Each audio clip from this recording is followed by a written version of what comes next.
This is the Lone Crater YouTube. We hope this video helps. In this video, I will explain how to use jump throw in CS2.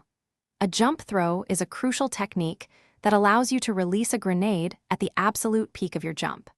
This ensures incredibly consistent and precise trajectories for your utility, which is vital for competitive play.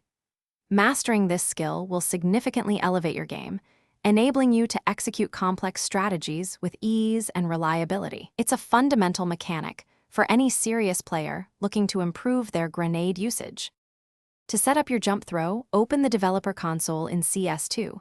You'll need to enter a specific command, alias plus jump throw plus jump, attack, alias jump throw jump, bind key plus jump throw. Remember to replace key with your preferred button, such as mouse 5 or Alt. This bind automates the jump and throw action, ensuring perfect timing every single time you activate it, removing any human error from the equation. Jump throws are incredibly versatile. You can use them for perfectly consistent smokes that land precisely where you need them, even over long distances.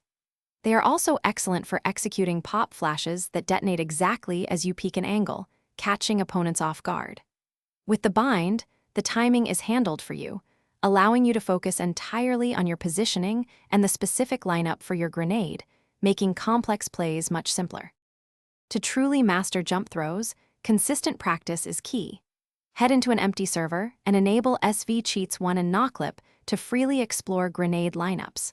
Using CL Shopos, one can help you find exact positions for pixel-perfect throws. Don't forget to observe professional players. Their advanced strategies can provide valuable insights. Dedicated practice will undoubtedly refine your utility usage and overall gameplay. Thanks for watching.